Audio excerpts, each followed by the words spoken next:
Hi all, welcome to our channel turning PSC. അപ്പോൾ നമ്മൾ പഠിച്ചുകൊണ്ടിരിക്കുന്നത് 10th മെയിൻസിന് വേണ്ടിയിട്ടുള്ള ചോദ്യങ്ങളും അനുബന്ധ വിവരങ്ങളുമാണ്. അപ്പോൾ നമ്മൾ കഴിഞ്ഞ ക്ലാസ്സിൽ ഡിസ്കസ് ചെയ്തതിൻ്റെ ബാലൻസ് ആയിട്ട് അതിൻ്റെ കണ്ടിന്യൂഷനായിട്ട് നമ്മൾ ബാക്കിയുള്ള ചോദ്യങ്ങളാണ് ഇന്നത്തെ ഈ സെഷനിൽ നമ്മൾ ഡിസ്കസ് ചെയ്യുന്നത്. എല്ലാവർക്കും വീഡിയോയിലോട്ട് സ്വാഗതം. അപ്പോൾ നമുക്ക് സ്റ്റാർട്ട് ചെയ്യാം. ആദ്യത്തെ ചോദ്യം, കേരളത്തിൽ തെക്കു പടിഞ്ഞാറൻ മൺസൂണിനെ സംബന്ധിച്ച പ്രസ്താവനകളിൽ ശരിയായവ ഏതെല്ലാം എന്നാണ് ചോദിച്ചിരിക്കുന്നത്. ശരിയായ പ്രസ്താവനയാണ് ഇവിടെ ചോദിച്ചിരിക്കുന്നത്. ഏതെല്ലാമാണ് ഇവിടെ ശരിയായിട്ട് തന്നിരിക്കുന്നത്? ഓപ്ഷൻ ബി ആണ്, 1ഉം 2ഉമാണ്. ജൂൺ മുതൽ സെപ്റ്റംബർ വരെ മഴ ലഭിക്കുന്നു. നമ്മൾ പറയുന്നത് തെക്കു പടിഞ്ഞാറൻ മൺസൂൺ കാലത്തെക്കുറിച്ചാണ്. ജൂൺ മുതൽ സെപ്റ്റംബർ വരെ മഴ ലഭിക്കുന്നു. അത് ശരിയായ പോയിന്റ് ആണ് അല്ലേ? ജൂൺ മുതൽ സെപ്റ്റംബർ വരെയാണ് മഴ ലഭിക്കുന്നത്. ഇടവപ്പാതി എന്ന് അറിയപ്പെടുന്നു. അത് ശരിയാണ് അല്ലേ? ഇടവപ്പാതി എന്നറിയപ്പെടുന്നു. ഇനി തുലാം വർഷം എന്നറിയപ്പെടുന്നു. അത് തെറ്റായ സ്റ്റേറ്റ്മെന്റ് അല്ലേ? തുലാവർഷം എന്നറിയപ്പെടുന്നത് അത് തെക്കു പടിഞ്ഞാറൻ മൺസൂൺ കാലത്തെയാണോ? അല്ല അല്ലേ? അത് വടക്ക് കിഴക്കൻ മൺസൂൺ കാലത്തെ അറിയപ്പെടുന്ന പേരാണ് തുലാവർഷം എന്ന് പറയുന്നത്. ഇടവപ്പാതി എന്നാണ് നമ്മൾ തെക്കു പടിഞ്ഞാറൻ മൺസൂണിനെ വിളിക്കുന്ന മറ്റൊരു പേര് എന്ന് പറയുന്നത്. കേരളത്തിൽ ഏറ്റവും കൂടുതൽ മഴ ലഭിക്കുന്നത് തെക്കു പടിഞ്ഞാറൻ മൺസൂൺ വഴിയായിട്ടാണ് അല്ലേ? കേരളത്തിൽ ഏറ്റവും കൂടുതൽ മഴ ലഭിക്കുന്ന മൺസൂൺ ഏതാണെന്ന് ചോദിച്ചാൽ അത് തെക്കു പടിഞ്ഞാറൻ മൺസൂണാണ്. അതോടൊപ്പം ഇന്ത്യയിലെ ചോദിച്ചാലും എന്ത് തന്നെയാണ്? അത് തെക്കു പടിഞ്ഞാറൻ മൺസൂൺ കാലം തന്നെയാണ്. ഓക്കെ, ഇന്ത്യയിലെ ഏറ്റവും കൂടുതൽ മഴ ലഭിക്കുന്നത് തെക്കു പടിഞ്ഞാറൻ മൺസൂൺ കാലമാണ്. ജൂൺ മുതൽ സെപ്റ്റംബർ വരെയാണ് കേരളത്തിൽ തെക്കു പടിഞ്ഞാറൻ മൺസൂൺ അനുഭവപ്പെടുന്നത്. ജൂൺ മുതൽ സെപ്റ്റംബർ വരെയാണ് അനുഭവപ്പെടുന്നത്. ഈ കാലയളവിൽ ലഭിക്കുന്ന ശരാശരി മഴയുടെ അളവ് എന്ന് പറയുന്നത് 200 സെന്റിമീറ്റർ ആണ്. എന്താണ് ഈ കാലയളവ്? അതായത് തെക്കു പടിഞ്ഞാറൻ മൺസൂൺ കാലയളവിൽ കേരളത്തിൽ ലഭിക്കുന്ന മഴയുടെ ശരാശരി അളവ് എന്ന് പറയുന്നത് 200 സെന്റിമീറ്റർ ആണ്. തെക്കു പടിഞ്ഞാറൻ മൺസൂൺ അറിയപ്പെടുന്ന മറ്റു പേരുകളാണ് കാലവർഷം അഥവാ ഇടവപ്പാതി. കാലവർഷം, ഇടവപ്പാതി, നമ്മുടെ സ്റ്റേറ്റ്മെന്റ് അതാണല്ലേ. കാലവർഷം എന്ന് പറഞ്ഞാലും ഇടവപ്പാതി എന്ന് പറഞ്ഞാലും എന്ത് തന്നെയാണ്? തെക്കു പടിഞ്ഞാറൻ മൺസൂൺ അഥവാ സൗത്ത് വെസ്റ്റ് മൺസൂൺ സീസൺ തന്നെയാണ്. തെക്കു പടിഞ്ഞാറൻ മൺസൂൺ അറിയപ്പെടുന്ന മറ്റൊരു പേരാണ് ഹിപ്പാലസ് കാറ്റ് എന്ന് പറയുന്നത്. ഓക്കെ, അതങ്ങനെ ചോദിച്ച് കണ്ടിട്ടില്ല. കാലവർഷവും ഇടവപ്പാതിയാണ് എപ്പോഴും റിപ്പീറ്റ് ചെയ്ത് ചോദിക്കുന്നത്. ഇനി വടക്കു കിഴക്കൻ കാലം കൂടെ നമുക്ക് ജസ്റ്റ് ഒന്ന് പറയാം. ഒക്ടോബർ മുതൽ നവംബർ മാസം വരെയാണ് വടക്കു കിഴക്കൻ മൺസൂൺ അനുഭവപ്പെടുന്നത്. അതായത് സെപ്റ്റംബർ കഴിഞ്ഞുള്ള മന്താണ് ഏതെന്ന് പറയുന്നത്? ഒക്ടോബർ എന്ന് പറയുന്നത്. ഒക്ടോബർ ടു നവംബർ, സെപ്റ്റംബർ കഴിഞ്ഞാൽ ഒക്ടോബർ, നവംബർ, ആ 2 മാസ കാലയളവിൽ നമുക്ക് ലഭിക്കുന്ന മഴ എന്ന് പറയുന്നത് വടക്കു കിഴക്കൻ മൺസൂൺ കാലമാണ്. ഇടിമിന്നലോട് കൂടിയ ശക്തമായ മഴയാണ് വടക്കു കിഴക്കൻ മൺസൂണിന്റെ പ്രത്യേകത എന്ന് പറയുന്നത്. അത് സ്റ്റേറ്റ്മെന്റ് ആയിട്ട് ചോദിച്ചിട്ടുണ്ട്, PYQ ആണ്. ഇടിമിന്നലോട് കൂടിയ ശക്തമായ മഴയാണ് വടക്കു കിഴക്കൻ മൺസൂണിന്റെ പ്രത്യേകത എന്ന് പറയുന്നത്.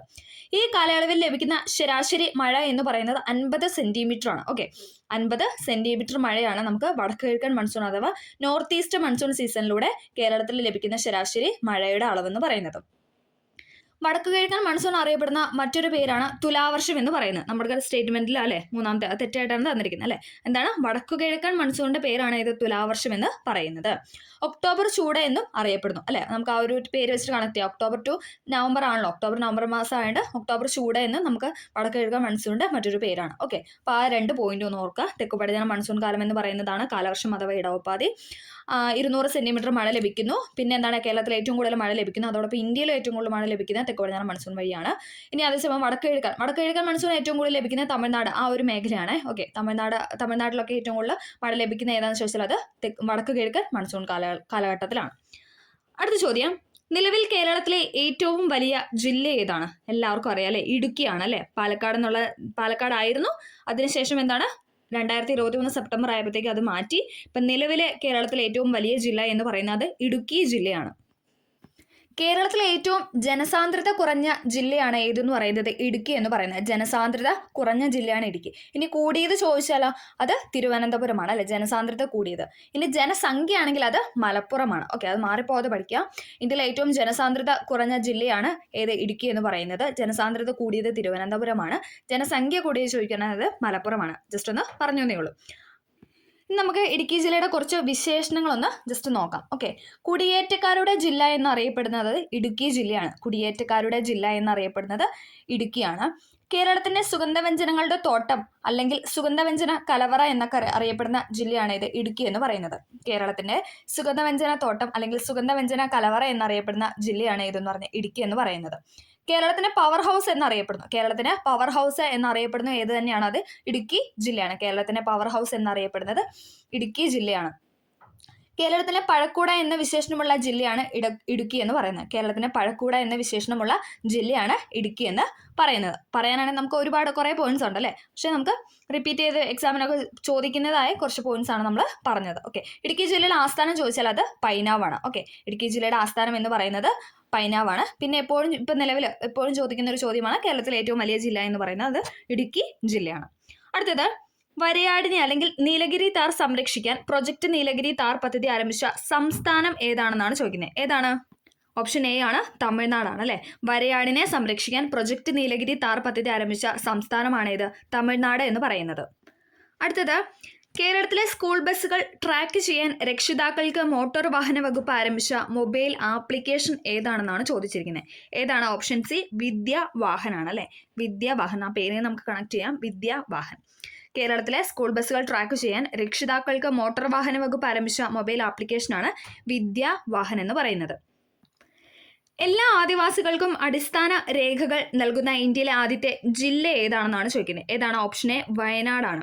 എല്ലാ ആദിവാസികൾക്കും അടിസ്ഥാന രേഖകൾ നൽകുന്ന ഇന്ത്യയിലെ ആദ്യത്തെ ജില്ലയാണ് ഏത്? വയനാട് എന്ന് പറയുന്നത്. ഇതൊക്കെ കറണ്ട് അഫെയർ റിലേറ്റഡ് ക്വസ്റ്റ്യൻസ് ആണ്. തിരുക്കൊച്ചി സംയോജനം നടന്നത് എപ്പോൾ? തിരുക്കൊച്ചി സംയോജനം നടന്ന ഡേറ്റ് ആണ് ചോദിച്ചിരിക്കുന്നത്. ഏതാണ്? 1949 ജൂലൈ 1 1949 ജൂലൈ 1 തിരുക്കൊച്ചി സംയോജനം നടന്നത്. തിരുക്കൊച്ചി സംസ്ഥാനം ഉദ്ഘാടനം ചെയ്തത് ആരാണെന്ന് ചോദിച്ചാൽ അത് VP മേനോനാണ്. തിരുക്കൊച്ചി സംസ്ഥാനം ഉദ്ഘാടനം ചെയ്തത് VP മേനോനാണ്. തലസ്ഥാനം തിരുവനന്തപുരമാണ്. തിരുക്കൊച്ചിയുടെ നിയമ തലസ്ഥാനം ചോദിച്ചാൽ അത് കൊച്ചിയാണ്. തിരുക്കൊച്ചിയുടെ തലസ്ഥാനമാണ് ചോദിക്കുകയെങ്കിൽ അത് തിരുവനന്തപുരം. ഇനി തിരുക്കൊച്ചിയുടെ നിയമ തലസ്ഥാനം ചോദിച്ചാൽ അത് കൊച്ചിയുമാണ്. തിരുക്കൊച്ചി, അപ്പോൾ കണക്ട് ചെയ്യാം. തിരുക്കൊച്ചി സംസ്ഥാനത്തിന്റെ രാജാപ്രമുഖായിരുന്നു ശ്രീ ചിത്ര തിരുനാൾ ബാലരാമവർമ്മ എന്ന് പറയുന്നത്. ശ്രീ ചിത്ര തിരുനാൾ ബാലരാമവർമ്മയായിരുന്നു തിരുക്കൊച്ചി സംസ്ഥാനത്തിന്റെ രാജാപ്രമുഖ എന്ന് പറയുന്നത്. കൊച്ചി രാജാവിന് ഉപരാജാപ്രമുഖ എന്ന സ്ഥാനം വാഗ്ദാനം ചെയ്തെങ്കിലും അദ്ദേഹം അത് നിരസിക്കുകയാണ് ഉണ്ടായത്. ഓക്കെ, തിരുക്കൊച്ചി ലയന സമയത്തെ കൊച്ചി രാജാവ് ആരാണെന്ന് ചോദിച്ചാൽ അത് രാമവർമ്മ പരീക്ഷിത് തമ്പുരാനാണ്. തിരുക്കൊച്ചി സംസ്ഥാനത്തിന് രാജാപ്രമുഖാണെങ്കിൽ ശ്രീ ചിത്ര തിരുനാൾ ബാലരാമവർമ്മയും, തിരുക്കൊച്ചി ലയന സമയത്തെ കൊച്ചി രാജാവ് ചോദിക്കുവാണെങ്കിൽ അത് രാമവർമ്മ പരീക്ഷിത് തമ്പുരാനുമാണ്. തിരുക്കൊച്ചിയിലെ ആദ്യത്തെ മുഖ്യമന്ത്രി ചോദിക്കുകയാണെങ്കിൽ അത് പറവൂർ TK നാരായണപിള്ളയാണ്. PYക്കുമാണ്. തിരുക്കൊച്ചിയിലെ ആദ്യത്തെ മുഖ്യമന്ത്രി ആരാണെന്ന് ചോദിച്ചാൽ അത് പറവൂർ TK നാരായണപിള്ള. തിരുക്കൊച്ചി ലയന സമയത്തെ തിരുവിതാംകൂറിലെ പ്രധാനമന്ത്രിയും ആര് തന്നെയാണ്? പറവൂർ TK നാരായണപിള്ളയാണ്. തിരുക്കൊച്ചി ലയന സമയത്ത്, അതായത് തിരുവിതാംകൂറും കൊച്ചിയിൽ ലയിച്ചു ആ ഒരു ടൈം, അതായത് 1949 ജൂലൈ 1 ആ ഒരു ടൈമിലെ തിരുവിതാംകൂറിലെ പ്രധാനമന്ത്രി ചോദിക്കുവാണെങ്കിലും അതും ആര് തന്നെയാണ്? പറവൂർ TK നാരായണപിള്ളയാണ്. ഇനി തിരുക്കൊച്ചി ആ സംയോജനം നടന്നതിന് ശേഷം തിരുക്കൊച്ചിയിലെ ആദ്യത്തെ മുഖ്യമന്ത്രി ചോദിക്കുവാണെങ്കിലും പറവൂർ TK നാരായണപിള്ളയാണ്. അടുത്തത്, തിരുക്കൊച്ചിയിലെ അവസാനത്തെ മുഖ്യമന്ത്രി ആരാണത്? പനമ്പിള്ളി ഗോവിന്ദമേനോനാണ്. ആദ്യത്തെ പറവൂർ TK നാരായണപിള്ള, ദെൻ പനമ്പിള്ളി, അല്ലെ. ആദ്യം പറവൂര്, ദെൻ പനമ്പിള്ളി. ഓക്കെ, രണ്ടും സ്ഥലത്തിന് പേരാണ് അല്ലെ. തിരുക്കൊച്ചിയിലെ അവസാനത്തെ മുഖ്യമന്ത്രിയാണ് പനമ്പിള്ളി ഗോവിന്ദ മേനോൻ എന്ന് പറയുന്നത്.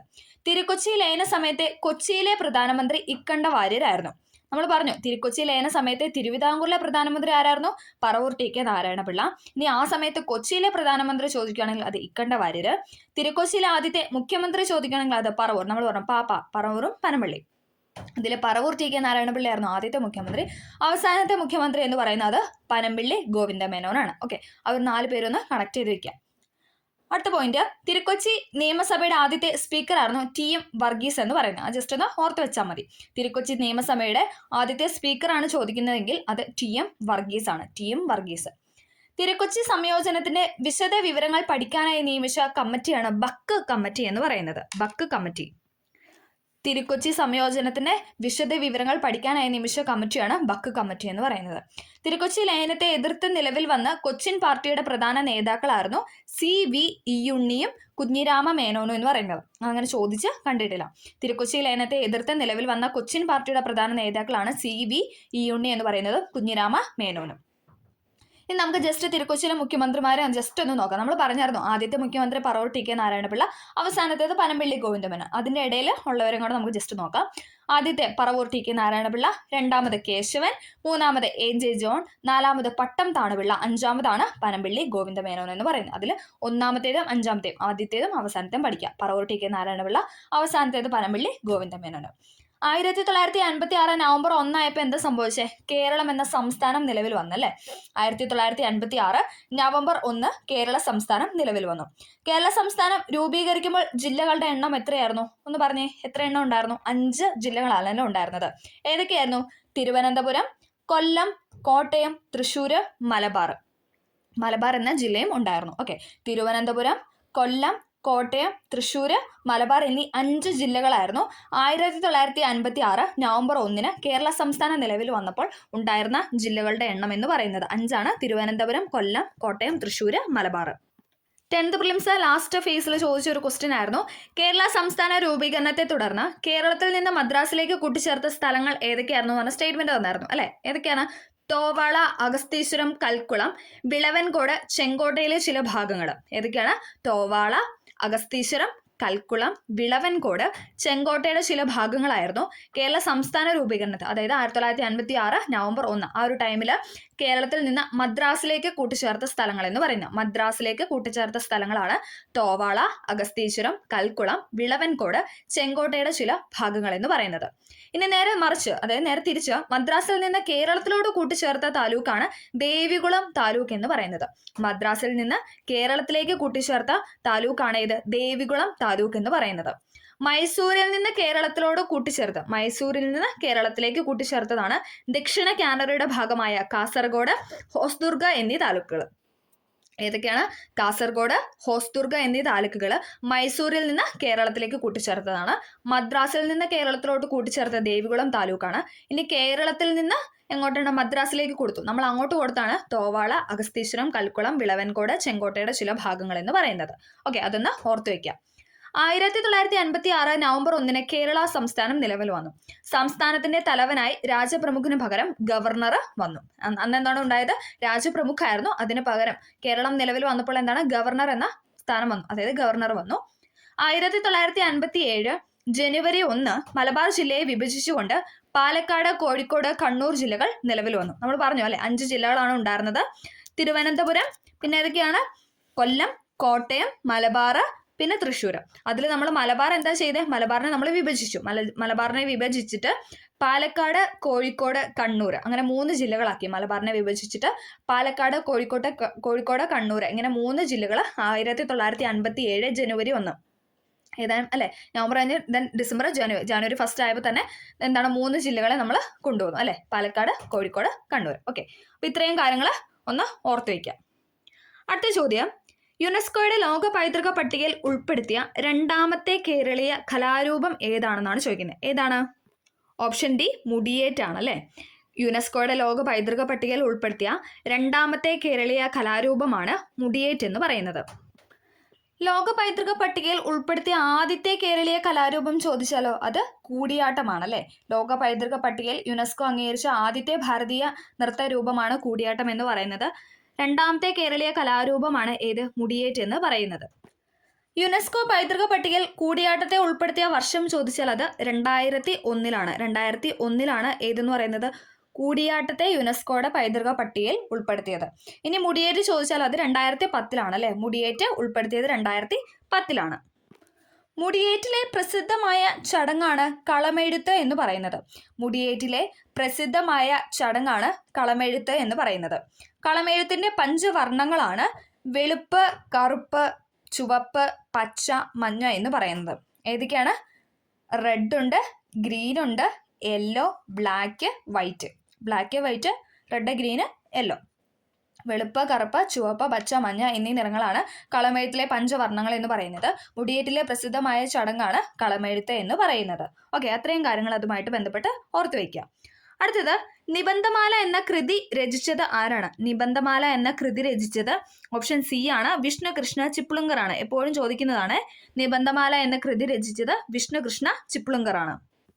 ഘോര, ഗീതാഞ്ജലി ഈ 2 കൃതികൾ ആരുടേതാണ്? എല്ലാവർക്കും അറിയാലേ, അത് രവീന്ദ്രനാഥ ടാഗോറിൻ്റെതാണ്. ഏത് ഭാഷയിലാണ്? അത് ബംഗാളി ഭാഷയിലാണ്. ഇനി നിബന്ധമാല എന്ന കൃതി ഏത് ഭാഷയിലാണെന്ന് ചോദിച്ചാലോ അത് മറാത്തി ഭാഷയിലാണ്. മറാത്തി എഴുത്തുകാരനാണ് വിഷ്ണുകൃഷ്ണ ചിപ്ലുങ്കർ എന്ന് പറയുന്നത്. ഘോര, ഗീതാഞ്ജലി ഇത് നമ്മുടെ SRT തന്നിരിക്കുന്ന ഒരു ബോക്സ് ആണ്, ഇമ്പോർട്ടൻ്റ് ആണ്, എപ്പോഴും ചോദിക്കുന്നതാണ്. ഘോര, ഗീതാഞ്ജലി രവീന്ദ്രനാഥ ടാഗോർ ബംഗാളി ഭാഷ. ഇനി അടുത്തത്, സേവാസദൻ, പ്രേമാശ്രമം, രംഗഭൂമി, ഗോദാൻ ഇത് നാലും ആരുടെ കൃതികളാണ്? അത് പ്രേംചന്ദിന്റെ കൃതികളാണ്. സേവാസദൻ, പ്രേമാശ്രമം, രംഗഭൂമി, ഗോദാൻ എന്ന് പറയുന്നത് പ്രേംചന്ദിന്റെ കൃതികളാണ്. ഹിന്ദി ഭാഷയിലാണ്. പാഞ്ചാലി ശബ്ദം, കളിപ്പാട്ട്, കണ്ണൻപാട്ട്, കുയിൽപ്പാട്ട് ഇത് ആരുടേതാണെന്ന് ചോദിച്ചാൽ അത് സുബ്രഹ്മണ്യ ഭാരതിയുടേതാണ്. പാഞ്ചാലി ശബ്ദം, കളിപ്പാട്ട്, കണ്ണൻപാട്ട്, കുയിൽപ്പാട്ട് എന്നീ കൃതികൾ സുബ്രഹ്മണ്യ ഭാരതിയുടേതാണ്. അദ്ദേഹം തമിഴ് എഴുത്തുകാരനാണ്. തമിഴ് ഭാഷയിലാണ് ഈ കൃതികൾ രചിച്ചിരിക്കുന്നത്. അടുത്തത് നിബന്ധമാലയാണ് നമ്മളോട് ചോദിച്ചിരിക്കുന്നത്. ആരുടേതാണ്? വിഷ്ണുകൃഷ്ണ ചിപ്ലുങ്കറിൻ്റെതാണ്. മറാത്തി ഭാഷയിൽ. ഇനി എൻ്റെ ഗുരുനാഥൻ, ബാപ്പുജി, ഇന്ത്യയുടെ കരച്ചിൽ ഈ 3 കൃതികളും ആരുടേതാണ്? അത് വള്ളത്തോൾ നാരായണമേനോന്റേതാണ്. മലയാള എഴുത്തുകാരനാണ് അല്ലെ. മലയാളം ഭാഷയിൽ രചിച്ചിരിക്കുന്ന കൃതികളാണ് എൻ്റെ ഗുരുനാഥൻ, ബാപ്പുജി, ഇന്ത്യയുടെ കരച്ചിൽ എന്ന് പറയുന്നത്. ഒന്നും കൂടെ പറയാം. ഗോര, ഗീതാഞ്ജലി, രവീന്ദ്രനാഥ ടാഗോർ ബംഗാളി ഭാഷയിൽ. സേവാസദൻ, പ്രേമാശ്രമം, രംഗഭൂമി, ഗോദാൻ എന്ന് പറയുന്നത് പ്രേംചന്ദിന്റെ കൃതിയാണ്. ഹിന്ദി ഭാഷയിൽ. പാഞ്ചാലി ശബ്ദം, കളിപ്പാട്ട്, കണ്ണൻപാട്ട്, കുയിൽപ്പാട്ട് അത് സുബ്രഹ്മണ്യ ഭാരതിയുടെ കൃതിയാണ്. തമിഴ് ഭാഷയിലാണ്. അടുത്തത് നിബന്ധമാല, വിഷ്ണുകൃഷ്ണ ചിപ്ലുങ്കർ മറാത്തി ഭാഷയിലും. എൻ്റെ ഗുരുനാഥൻ, ബാപ്പുജി, ഇന്ത്യയുടെ കരച്ചിൽ ഏത് ഭാഷയിലാണെന്ന് വെച്ചാൽ അത് മലയാളത്തിലും വള്ളത്തോൾ നാരായണമേനോന്റെ കൃതിയുമാണ്. ഓക്കെ, അത് നമ്മൾ എപ്പോഴും ചോദിക്കുന്നതാണ്. അതൊന്ന് ഓർത്ത് വെക്കുക. അടുത്ത ചോദ്യം, അർജുന അവാർഡ് നേടിയ ആദ്യത്തെ മലയാളി ആരാണെന്നാണ് ചോദിക്കുന്നത്. ആരാണ്? ഉത്തരം ഒന്ന് പറഞ്ഞേ. ഓപ്ഷൻ എ ആണ് അല്ലെ, സി ബാലകൃഷ്ണനാണ്. അർജുന അവാർഡ് നേടിയ ആദ്യത്തെ മലയാളി ആരാണെന്ന് ചോദിച്ചാൽ അത് സി ബാലകൃഷ്ണനാണ്. കായിക ലോകത്തെ സംഭാവനകൾക്കായി ഭാരത സർക്കാർ നൽകുന്ന പുരസ്കാരമാണ് ഏത്? അർജുന അവാർഡ് എന്ന് പറയുന്നത്. 1961 മുതലാണ് അർജുന അവാർഡ് നൽകി തുടങ്ങിയത്. ഇമ്പോർട്ടൻ്റ് ആണ്. 1961 മുതലാണ് അർജുന അവാർഡ് നൽകി തുടങ്ങിയത്. തുടക്കത്തിലെ പുരസ്കാരത്തിന്റെ തുക എന്ന് പറയുന്നത് 5 ലക്ഷം രൂപയും നിലവിലെ പുരസ്കാര തുക എന്ന് പറയുന്നത് 15 ലക്ഷം രൂപയുമാണ്. അർജുന അവാർഡിന്റെ നിലവിലെ പുരസ്കാര തുക എന്ന് പറയുന്നത് 15 ലക്ഷം രൂപയാണ്. അവാർഡ് ലഭിച്ച ആദ്യത്തെ മലയാളിയാണ് ആര്? സി ബാലകൃഷ്ണൻ എന്ന് പറയുന്നത്. അദ്ദേഹം ഏത് കായിക ഇനമായിരുന്നു വെച്ചാൽ പർവ്വതാരോഹകനായിരുന്നു. ദെൻ അവാർഡ് നേടിയ ആദ്യത്തെ മലയാളി വനിത ചോദിക്കുകയാണെങ്കിലോ അത് കെ സി ഏലമ്മയാണ് അവാർഡ് നേടിയ ആദ്യത്തെ മലയാളി വനിത എന്ന് പറയുന്നത്. അവാർഡ് നേടിയ ഏക മലയാളി ഫുട്ബോൾ താരമാണ് IM വിജയൻ എന്ന് പറയുന്നത്. 2003 അവാർഡ് നേടിയ ഏക മലയാളി ഫുട്ബോൾ താരമാണ് IM വിജയൻ. ആദ്യത്തെ മലയാളി അത്ലറ്റ് ആണ് TC യോഹന്നാൻ എന്ന് പറയുന്നത്. ആദ്യത്തെ മലയാളി അത്ലറ്റ്, അതായത് അർജുന അവാർഡ് നേടിയ ആദ്യത്തെ മലയാളി അത്ലറ്റ് ആണ് TC യോഹന്നാൻ എന്ന് പറയുന്നത്. ഓക്കെ, കായിക ലോകത്തെ സംഭാവനകൾക്കായി ഭാരത സർക്കാർ നൽകുന്ന പുരസ്കാരമാണ് അർജുന അവാർഡ്. 1961 മുതലാണ് നൽകി തുടങ്ങിയത്. അവാർഡ് ലഭിച്ച ആദ്യത്തെ മലയാളിയാണ് സി ബാലകൃഷ്ണൻ എന്ന് പറയുന്നത്. അവാർഡ് നേടിയ ആദ്യത്തെ മലയാളി അത്ലറ്റ് ചോദിച്ചാൽ അത് TC യോഹന്നാനും. അവാർഡ് നേടിയ ഏക മലയാളി ഫുട്ബോൾ താരമാണ് IM വിജയൻ എന്നും പറയുന്നത്. അതൊന്ന് ഓർത്തു വയ്ക്കുക.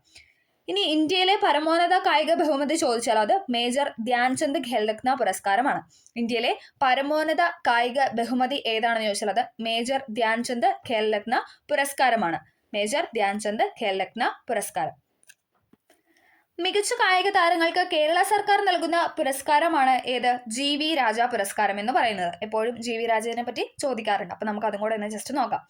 മികച്ച കായിക താരങ്ങൾക്ക് കേരള ഗവൺമെന്റ് നൽകുന്ന പുരസ്കാരമാണ് GV രാജ പുരസ്കാരം എന്ന് പറയുന്നത്. അവാർഡ് ഏർപ്പെടുത്തിയത് കേരള സ്റ്റേറ്റ് സ്പോർട്സ് കൗൺസിലാണ്. അവാർഡ് ഏർപ്പെടുത്തിയത് ആരാണെന്ന് വെച്ചാൽ അത് കേരള സ്റ്റേറ്റ് സ്പോർട്സ് കൗൺസിലാണ്. നിലവിലെ പുരസ്കാരത്തിന്റെ തുക എന്ന് പറയുന്നത് 3 ലക്ഷം രൂപയാണ്. പുരസ്കാരം ആദ്യമായി ലഭിച്ചത് ആർക്കാണെന്ന് ചോദിച്ചാൽ അത് MB സത്യാനന്ദനാണ്. അതങ്ങനെ ചോദിച്ചിട്ടില്ല. ഓക്കെ, എന്നാലും സ്റ്റേറ്റ്മെന്റ് ഒക്കെ വന്നാൽ നമുക്ക് എഴുതാം. അതിനുവേണ്ടി പറഞ്ഞതാണ്. പുരസ്കാരം ആദ്യമായിട്ട് ലഭിച്ചത് ആർക്കാണെന്ന് ചോദിച്ചാൽ അത് MB സത്യാനന്ദനാണ്. ആരാണ് ഗോദവർമ്മ രാജ? കായിക കേരളത്തിന്റെ പിതാവ് എന്നറിയപ്പെടുന്ന വ്യക്തിയാണ് ആര്? ഗോദവർമ്മ രാജ അഥവാ GV രാജ എന്ന് പറയുന്നത്. കായിക കേരളത്തിന്റെ പിതാവ് എന്നറിയപ്പെടുന്ന വ്യക്തിയാണ് ഗോദവർമ്മ രാജ. കേരള സ്പോർട്സ് കൗൺസിലിന്റെ സ്ഥാപക പ്രസിഡന്റ് ആണ് ആര്? ഗോദവർമ്മ രാജ അഥവാ GV രാജ.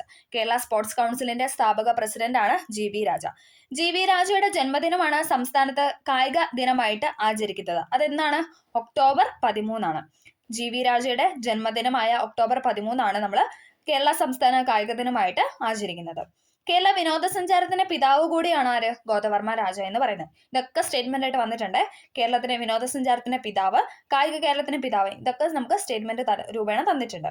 തിരുവനന്തപുരം വിമാനത്താവളത്തിന്റെ വികസനത്തിനായി പ്രവർത്തിച്ച വ്യക്തി കൂടിയാണ് ഗോദവർമ്മ രാജ. തിരുവനന്തപുരം വിമാനത്താവളത്തിന്റെ വികസനത്തിന് വേണ്ടി പ്രവർത്തിച്ച വ്യക്തി.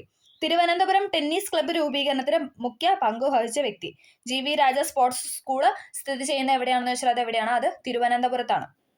ഓക്കെ, GV രാജ സ്പോർട്സ് സ്കൂള് സ്ഥിതി ചെയ്യുന്നത് തിരുവനന്തപുരത്താണ്. ഓക്കെ, അപ്പൊ അത്രയും കാര്യങ്ങളൊന്ന് ഓർത്തിരിക്കുക. ഒക്ടോബർ 13 കേരളത്തിൽ എന്താണ് കായിക ദിനമായിട്ട് ആചരിക്കുന്നു. അത് ആരുടെ ജന്മദിനമാണെന്ന് വെച്ചാൽ അത് GV രാജയുടെ ജന്മദിനമായിട്ടാണ് അങ്ങനെ ആചരിക്കുന്നത്. അടുത്ത ചോദ്യം, ഇന്ത്യൻ ഗവൺമെന്റിന്റെ കീഴിൽ വരുന്ന ISROയുടെ പുതിയ വാണിജ്യ വിഭാഗം ഏതാണെന്നാണ് ചോദിക്കുന്നത്. ഏതാണ്? ഓപ്ഷൻ എ ആണ്, ന്യൂ സ്പേസ് ഇന്ത്യ ലിമിറ്റഡ് ആണ്. ഇന്ത്യൻ ഗവൺമെന്റിന്റെ കീഴിൽ വരുന്ന ISROയുടെ പുതിയ വാണിജ്യ വിഭാഗമാണ് ന്യൂ സ്പേസ് ഇന്ത്യ ലിമിറ്റഡ് എന്ന് പറയുന്നത്. അടുത്ത ചോദ്യം, 2023 IPL ചരിത്രത്തിലെ ആദ്യ ഇമ്പാക്റ്റ് പ്ലെയർ ആയത് ആരാണെന്നാണ് ചോദിക്കുന്നത്. ആരാണ്? ഓപ്ഷൻ സി, തുഷാർ ദേശ് പാണ്ഡെ ആണ്. 2023 IPL ചരിത്രത്തിലെ ആദ്യത്തെ ഇമ്പാക്റ്റ് പ്ലെയർ ആയത് ആരാണെന്ന് ചോദിച്ചാൽ അത് തുഷാർ ദേശ് പാണ്ഡെ ആണ്. അടുത്തത്, ജ്ഞാനപ്പാന പുരസ്കാരം 2023 നേടിയത് ആരാണെന്നാണ് ചോദിക്കുന്നത്. ആരാണ്? ഓപ്ഷൻ ബി, വി മധുസൂദനൻ നായരാണ്. ഓപ്ഷൻ ബി, വി മധുസൂദനൻ നായരാണ് ജ്ഞാനപ്പാന പുരസ്കാരം 2023 നേടിയത്. അടുത്തത്, ചാന്ദ്രയാൻ 3 വിക്ഷേപിച്ചത് എന്നാണ്? ചാന്ദ്രയാൻ 3 വിക്ഷേപിച്ച ഡേറ്റ് ആണ് ചോദിക്കുന്നത്. ഏതാണ്? ഓപ്ഷൻ ഡി ആണ്, 2023 ജൂലൈ 14 ചാന്ദ്രയാൻ 3 വിക്ഷേപിച്ചത്. ഇതെല്ലാം നമുക്ക് കറണ്ട് അഫെയർ റിലേറ്റഡ് ചോദ്യങ്ങളാണ്. ചാന്ദ്രയാൻ വിക്ഷേപിച്ച സ്ഥലം ചോദിക്കുവാണെങ്കിലോ അത് ശ്രീഹരിക്കോട്ടയാണ്. ഇമ്പോർട്ടൻ്റ് ആണ്, ചാന്ദ്രയാൻ 3 ഇമ്പോർട്ടൻ്റ് ആണ്. ചാന്ദ്രയാൻ 3 വിക്ഷേപിച്ചത് 2023 ജൂലൈ 14. ഇനി വിക്ഷേപിച്ച സ്ഥലം ചോദിക്കുകയാണെങ്കിൽ അത് ശ്രീഹരിക്കോട്ടയാണ്. വിക്ഷേപിച്ച വാഹനം ചോദിക്കുകയാണെങ്കിലോ അത് GSLV Mark 3 ആണ്. അതായത് LVM-3 എന്നാണ് എപ്പോഴും ചോദിക്കാറ്. LVM-3 GSLV Mark 3 എന്ന വാഹനത്തിലാണ് അത് വിക്ഷേപിച്ചത്, ചാന്ദ്രയാൻ 3 വിക്ഷേപിച്ചത്. ചന്ദ്രന്റെ ഭ്രമണപഥത്തിൽ എത്തിയ ഡേറ്റ് എപ്പോഴും ചോദിക്കുന്നതാണ്. എന്നാണ്? 2023 ഓഗസ്റ്റ് 5 ചന്ദ്രന്റെ ഭ്രമണപഥത്തിൽ ചാന്ദ്രയാൻ 3 എത്തിയ ദിവസം എന്ന് പറയുന്നത് 2023 ഓഗസ്റ്റ് 5 ചന്ദ്രന്റെ ദക്ഷിണ ധ്രുവത്തിൽ സോഫ്റ്റ് ലാൻഡ് ചെയ്ത ഡേറ്റ് ചോദിക്കുകയാണെങ്കിൽ അത് ഓഗസ്റ്റ് 23 ചന്ദ്രന്റെ ദക്ഷിണ ധ്രുവത്തിൽ സോഫ്റ്റ് ലാൻഡിംഗ് നടത്തിയത് എന്നാണെന്ന് ചോദിച്ചാൽ അത് 2023 ഓഗസ്റ്റ് 23. 2023 ഓഗസ്റ്റ് 23. സോഫ്റ്റ് ലാൻഡ് ചെയ്ത സ്ഥലം അറിയപ്പെടുന്ന പേര് നമ്മൾ എന്തായിട്ടാണ് അതിന് പേരിട്ടത്? ആ സ്ഥലത്തിനിട്ട പേരാണ് ശിവശക്തി പോയിന്റ്. സോഫ്റ്റ് ലാൻഡ് ചെയ്ത സ്ഥലത്ത് ഇനി മുതൽ അറിയപ്പെടുന്ന ശിവശക്തി പോയിന്റ് എന്നാണ്. ചാന്ദ്രയാൻ 2 ലാൻഡർ തകർന്നു വീണ സ്ഥലത്തിന്റെ പേരാണ് തിരങ്ക എന്ന് പറയുന്നത്. ചാന്ദ്രയാൻ 2 ലാൻഡർ തകർന്നു വീണ സ്ഥലമാണ് തിരങ്ക എന്ന് പറയുന്നത്. ചന്ദ്രയാൻ 3 പേലോഡുകളുടെ എണ്ണം എന്ന് പറയുന്നത് അത് 7 എണ്ണമാണ്. 7 പേലോഡുകളാണ് ചന്ദ്രയാൻ 3 ഉണ്ടായിരുന്നത്. ചന്ദ്രന്റെ ദക്ഷിണ ധ്രുവത്തിൽ സോഫ്റ്റ് ലാൻഡ് ചെയ്ത ആദ്യത്തെ രാജ്യം ചോദിക്കുകയാണെങ്കിലോ അത് ഇന്ത്യ ആണ് അല്ലെ. ചന്ദ്രന്റെ ദക്ഷിണ ധ്രുവത്തിൽ സോഫ്റ്റ് ലാൻഡ് ചെയ്ത ആദ്യത്തെ രാജ്യമെന്ന നേട്ടമാണ് ഇന്ത്യ കൈവരിച്ചത്. ചന്ദ്രയാൻ 3 പ്രൊജക്ട് ഡയറക്ടർ ആരായിരുന്നു? അത് P വീരമുത്തുവേലാണ്. P വീരമുത്തുവേലായിരുന്നു ചന്ദ്രയാൻ 3 പ്രൊജക്ട് ഡയറക്ടർ എന്ന് പറയുന്നത്. മിഷൻ ഡയറക്ടർ ചോദിക്കുകയാണെങ്കിൽ അത് മോഹൻകുമാർ ആണ്. ഇമ്പോർട്ടൻ്റ് ആണ്, ചന്ദ്രയാൻ 3 പ്രൊജക്ട് ഡയറക്ടറാണ്. പ്രൊജക്ടിന്റെ P എടുക്കുക, കണക്ട് ചെയ്യുക. P Veeramuthuvel, project director P Veeramuthuvel. ഇനി മിഷൻ ഡയറക്ടർ, മിഷന്റെ കണക്ട് ചെയ്യുക. മിഷൻ ഡയറക്ടർ എന്ന് പറഞ്ഞാൽ മോഹൻകുമാർ ആണ്. Mission director Mohankumar, project director P Veeramuthuvel. ഇനി എപ്പോഴും ചോദിക്കുന്ന ഒരു PYQ ആണ് ലാൻഡറിന്റെ പേര്. ലാൻഡർ എന്ന് പറയുന്നത് വിക്രം ആണ്. വിക്രം ലാൻഡർ അങ്ങനെ തന്നെ പഠിക്കുക. വിക്രം ലാൻഡർ, റോവറിന്റെ പേര് പ്രഗ്യാൻ. അപ്പം വിക്രം ലാൻഡർ, പ്രഗ്യാൻ റോവർ, അങ്ങനെ തന്നെ ഒരു 3-4 തവണ പറഞ്ഞു കഴിയുമ്പോൾ നമുക്കത് കിട്ടും. Vikram lander, Pragyan rover. ഇപ്പൊ പ്രൊജക്ട് ഡയറക്ടർ P വീരമുത്തുവേല്. ഇനി എന്താണ്? Mission director Mohankumar. ദെൻ ലാൻഡറിന്റെ പേര് വിക്രം, റോവറിന്റെ പേര് പ്രഗ്യാൻ. ഓക്കെ, ചന്ദ്രയാൻ 3 ദൗത്യ ലക്ഷ്യങ്ങൾ എന്തൊക്കെയായിരുന്നു? ചന്ദ്ര ഉപരിതലത്തിൽ സുരക്ഷിതമായ സോഫ്റ്റ് ലാൻഡിംഗ് സാധ്യമാണെന്ന് കാണിക്കുക. അതായത് സോഫ്റ്റ് ലാൻഡിംഗ് സാധ്യമാകുക എന്നതായിരുന്നു ആദ്യത്തെ ലക്ഷ്യം എന്ന് പറയുന്നത്. റോവർ ചന്ദ്രനിൽ കറങ്ങുന്നത് പ്രദർശിപ്പിക്കുന്നതിന്, സ്ഥലത്ത് ശാസ്ത്രീയ പരീക്ഷണങ്ങൾ നടത്തുന്നതിന്. ഇത് 3 പോയിന്റും ആയിരുന്നു നമുക്ക് എന്താണ് അതിന്റെ ലക്ഷ്യങ്ങൾ എന്ന് പറയുന്നത്. അത് 3 നമുക്ക് സ്റ്റേറ്റ്മെന്റ് ആയിട്ട് ചോദിച്ചിട്ടുണ്ട്. ചന്ദ്രന്റെ ഉപരിതലത്തിൽ സുരക്ഷിതമായ സോഫ്റ്റ് ലാൻഡിംഗ് സാധ്യമാണെന്ന് കാണിക്കുക, റോവർ ചന്ദ്രനിൽ കറങ്ങുന്നത് പ്രദർശിപ്പിക്കുന്നതിന് വേണ്ടിയിട്ടും സ്ഥലത്തെ ശാസ്ത്രീയ പരീക്ഷണങ്ങൾ നടത്തുന്നതിന് വേണ്ടിയിട്ടുമായിരുന്നു നമ്മുടെ ലക്ഷ്യം എന്ന് പറയുന്നത്. ഓക്കെ, അപ്പൊ അത്രയും കാര്യങ്ങൾ എന്താണ് നമ്മൾ ഇമ്പോർട്ടൻ്റ് ആയിട്ട് പഠിച്ചു വയ്ക്കുക. ഇനി ദേശീയ ബഹിരാകാശ ദിനമായിട്ട് ഇന്ത്യ പ്രഖ്യാപിച്ച ദിവസമാണ് ഏതെന്ന് പറയുന്നത് ഓഗസ്റ്റ് 23. നമ്മൾ സോഫ്റ്റ് ലാൻഡ് ചെയ്ത ഡേറ്റ് ആണല്ലേ 2023 ഓഗസ്റ്റ് 23. അതുകൊണ്ട് തന്നെ ഇനി മുതൽ നമ്മൾ ഓഗസ്റ്റ് 23 എന്താണ് ദേശീയ ബഹിരാകാശ ദിനമായിട്ടാണ് ആചരിക്കുന്നത്. ദേശീയ ബഹിരാകാശ ദിനമായിട്ട് ആചരിക്കുന്നത് ഓഗസ്റ്റ് 23 ആണ്. അടുത്ത ചോദ്യം, മലപ്പുറം താനൂർ ബോട്ടപകടത്തെക്കുറിച്ച് അന്വേഷിച്ച ജുഡീഷ്യൽ കമ്മീഷൻ ഏതാണെന്നാണ് ചോദിക്കുന്നത്. ഏതാണ്? ഓപ്ഷൻ എ ആണ്, VK മോഹൻ കമ്മീഷനാണ്. മലപ്പുറം താനൂർ ബോട്ടപകടത്തെക്കുറിച്ച് അന്വേഷിച്ച ജുഡീഷ്യൽ കമ്മീഷനാണ് VK മോഹൻ കമ്മീഷൻ എന്ന് പറയുന്നത്. അടുത്തത് സയൻസ് റിലേറ്റഡ് ചോദ്യമാണ്. താഴെ പറയുന്നതിൽ അസ്ഥികളുടെ ആരോഗ്യത്തിന് അത്യാവശ്യമായി വേണ്ട വിറ്റാമിൻ ഏതാണ്? താഴെ പറയുന്നതിൽ അസ്ഥികളുടെ ആരോഗ്യത്തിന് അത്യാവശ്യമായി വേണ്ട വിറ്റാമിൻ ആണ് ഏത്? ഓപ്ഷൻ ബി, വൈറ്റമിൻ ഡി എന്ന് പറയുന്നത്. വിറ്റാമിൻ ഡി ആണ് അസ്ഥികളുടെ ആരോഗ്യത്തിന്, സൺഷൈൻ വിറ്റാമിൻ എന്നറിയപ്പെടുന്ന വിറ്റാമിൻ ഡി ആണ് എന്താ അസ്ഥികളുടെ ആരോഗ്യത്തിന് ആവശ്യമായ വിറ്റാമിൻ എന്ന് പറയുന്നത്. ജീവകം ഡിയുടെ ശാസ്ത്രീയ നാമമാണ് ഏത്? കാൽസിഫെറോൾ എന്ന് പറയുന്നത്. ജീവകം ഡിയുടെ ശാസ്ത്രീയ നാമമാണ് കാൽസിഫെറോൾ. സൺഷൈൻ വിറ്റാമിൻ എന്ന് അറിയപ്പെടുന്നു. പച്ചക്കറികളിൽ നിന്ന് ലഭിക്കാത്ത വിറ്റാമിൻ ആണ് വിറ്റാമിൻ ഡി. പച്ചക്കറികളിൽ നിന്ന് നമുക്ക് എന്താണ്? Vitamin D ലഭിക്കത്തില്ല. എല്ലിന്റെയും പല്ലിന്റെയും ആരോഗ്യത്തിന് ആവശ്യമായ ജീവകമാണ് ജീവകം ഡി എന്ന് പറയുന്നത്. എല്ലിന്റെയും പല്ലിന്റെയും ആരോഗ്യത്തിന് ആവശ്യമായ ജീവകം. ജീവകം ഡിയുടെ അപര്യാപ്തത രോഗം എപ്പോഴും ചോദിക്കുന്നതാണ്. ഏത്? കണ അഥവാ റിക്കറ്റ്സ് ആണ്. ജീവകം ഡിയുടെ അപര്യാപ്തത രോഗം എന്ന് പറയുന്നത് കണ അല്ലെങ്കിൽ റിക്കറ്റ്സ് ആണ്. ശരീരത്തിലെ കാൽസ്യം അതോടൊപ്പം ഫോസ്ഫറസ് എന്നിവയുടെ ആഗിരണത്തെ ഉത്തേജിപ്പിക്കുന്ന വിറ്റമിൻ ചോദിച്ചാലോ അതും ജീവകം ഡി തന്നെയാണ്. ശരീരത്തില് കാൽസ്യം അതോടൊപ്പം ഫോസ്ഫറസ് എന്നിവയുടെ ആഗിരണത്തെ ഉത്തേജിപ്പിക്കുന്ന ജീവകമാണ് ജീവകം ഡി എന്ന് പറയുന്നത്. ആന്റി റിക്കറ്റിക് വൈറ്റമിൻ എന്നറിയപ്പെടുന്നു. ആന്റി റിക്കറ്റിക് നമുക്കറിയാം, റിക്കറ്റ്സ് എന്ന് പറയുന്നതാണ് ജീവകം ഡിയുടെ അപര്യാപ്ത രോഗം. അത് വെച്ച് കണക്ട് ചെയ്യുക. ആന്റി റിക്കറ്റിക് വൈറ്റമിൻ എന്നറിയപ്പെടുന്നത് ജീവകം ഡി തന്നെയാണ്. ജീവകം ഡി പ്രധാനമായും ലഭിക്കുന്ന ഭക്ഷ്യവസ്തു ചോദിക്കുകയാണെങ്കിൽ അത് പാലുൽപ്പന്നങ്ങളാണ്. പച്ചക്കറികളിൽ നിന്ന് ലഭിക്കത്തില്ല, പക്ഷെ ലഭിക്കുന്ന ഭക്ഷ്യവസ്തു ചോദിക്കുകയാണെങ്കിൽ അത് പാലുൽപ്പന്നങ്ങളാണ്. ഏറ്റവും കൂടുതലായിട്ട് നമുക്ക് ലഭിക്കുന്നത് എങ്ങനെയാണ്? സൺഷൈൻ, അതായത് സൂര്യപ്രകാശത്തിൽ നിന്നുമാണ് ലഭിക്കുന്നത്. അപ്പം നമ്മുടെ ശരീരത്തിൽ, നമ്മുടെ സ്കിന്നിൽ എന്താണ് അത് പ്രൊഡ്യൂസ് ആവുന്നു, വൈറ്റമിൻ ഡി പ്രൊഡ്യൂസ് ആവുകയാണ് ചെയ്യുന്നത്. നമുക്ക് മറ്റ് ജീവകങ്ങളും കൂടെ ജസ്റ്റ് ഒന്ന് നോക്കാം പ്രീവിയസ് ആയിട്ട് ചോദിച്ച ചോദ്യങ്ങളിലൂടെ. ആന്റി സ്റ്റെറിലിറ്റി വിറ്റാമിൻ എന്നറിയപ്പെടുന്ന വിറ്റാമിൻ ഏതാണ്? ആന്റി സ്റ്റെറിലിറ്റി വിറ്റാമിൻ എന്നറിയപ്പെടുന്ന വിറ്റാമിനാണ് വിറ്റാമിൻ ഇ എന്ന് പറയുന്നത്. വിറ്റാമിൻ ഇ ആണ് ആന്റി സ്റ്റെറിലിറ്റി വിറ്റാമിൻ എന്ന് അറിയപ്പെടുന്നത്. ഇനി ജീവകം എയുടെ ശാസ്ത്രീയ നാമം ഏതാണ്? PYQ ആണ്. ജീവകം എയുടെ ശാസ്ത്രീയ നാമമാണ് റെറ്റിനോൾ എന്ന് പറയുന്നത്. ജീവകം എയുടെ ശാസ്ത്രീയ നാമമാണ് റെറ്റിനോൾ. ജീവകം എ സംഭരിക്കുന്നത് എവിടെയാണ്? PYQ ആണ്. ജീവകം എ സംഭരിക്കുന്നത് എവിടെയാണെന്ന് വെച്ചാൽ അത് കരളിലാണ് ജീവകം എ സംഭരിക്കുന്നത്. ഇനി ശാസ്ത്രീയ നാമം ചോദിക്കുകയാണെങ്കിൽ അത് റെറ്റിനോൾ ആണ്. അടുത്തത് ജീവകം ഡിയുടെ ശാസ്ത്രീയ നാമം നമ്മൾ പറഞ്ഞു കാൽസിഫെറോൾ ആണ്. കാൽസിഫെറോൾ ജീവകം ഡിയുടെ ശാസ്ത്രീയ നാമം എന്ന് പറയുന്നത് അത് കാൽസിഫെറോൾ ആണ്. അടുത്തത് പയോറിയ ബാധിക്കുന്ന അവയവം ഏതാണ്? പയോറിയ ബാധിക്കുന്ന അവയവമാണ് മോണ എന്ന് പറയുന്നത്. മോണയിലാണ് പയോറിയ ബാധിക്കുന്നത്. അടുത്തത് എല്ലിന്റെയും പല്ലിന്റെയും ആരോഗ്യത്തിന് ആവശ്യമായ ജീവകം. നമ്മളോട് ചോദിച്ചിരിക്കുന്ന അതല്ലേ, എല്ലിന്റെയും പല്ലിന്റെയും ആരോഗ്യത്തിന് ആവശ്യമായ ജീവകമാണ് ജീവകം ഡി എന്ന് പറയുന്നത്. ബ്യൂട്ടി വിറ്റാമിൻ എന്നറിയപ്പെടുന്നത് ഏതാണ്? വൈറ്റമിൻ ഇ ആണ്. ബ്യൂട്ടി വിറ്റാമിൻ എന്നറിയപ്പെടുന്നത് വൈറ്റമിൻ ഇ ആണ്. രക്തം കട്ട പിടിക്കാൻ സഹായിക്കുന്ന വിറ്റാമിൻ ചോദിച്ചാലോ അത് വിറ്റാമിൻ കെ ആണ്. K ഫോർ കട്ട എന്ന് ഓർത്താൽ മതി. രക്തം കട്ട പിടിക്കാൻ സഹായിക്കുന്ന വിറ്റാമിൻ ആണ് K എന്ന് പറയുന്നത്. ഏത് ജീവകത്തിന്റെ അഭാവമാണ് മോണയിൽ പഴുപ്പ്, രക്തസ്രാവം എന്നീ ലക്ഷണങ്ങൾക്ക് കാരണമാകുന്നത് എന്ന് ചോദിച്ചാൽ അത് വിറ്റാമിൻ സി ആണ്. 2023 ചോദിച്ചൊരു ചോദ്യമാണ്.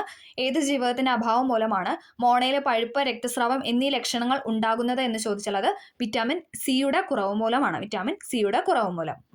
കൃത്രിമമായി നിർമ്മിച്ച ആദ്യത്തെ ജീവകം ചോദിക്കുകയാണെങ്കിൽ അത് വിറ്റാമിൻ സി ആണ്. കൃത്രിമമായി നിർമ്മിച്ച ആദ്യത്തെ ജീവകമാണ് ജീവകം സി എന്ന് പറയുന്നത്.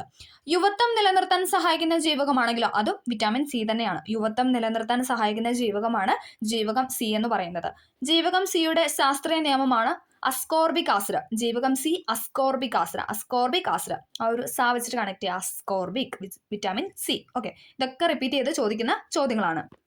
അടുത്ത ചോദ്യം, വന്യജീവികളോടൊപ്പം ചരിത്ര സ്മാരകങ്ങളെയും പ്രകൃതി വിഭവങ്ങളെയും ഭൗമ സവിശേഷതകളെയും സംരക്ഷിക്കുന്നതിനായി പ്രഖ്യാപിക്കപ്പെട്ടിരിക്കുന്ന വനമേഖല ഏതെന്നാണ് ചോദിക്കുന്നത്. ഏതാണ്? Option A national പാർക്കുകളാണ്.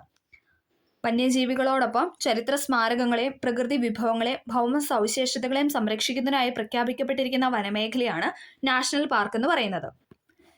കേരളത്തിൽ ഏറ്റവും കൂടുതൽ ദേശീയോദ്യാനങ്ങളുള്ള ജില്ല ചോദിക്കുകയാണെങ്കിൽ അത് ഇടുക്കി ജില്ലയാണ് അല്ലേ.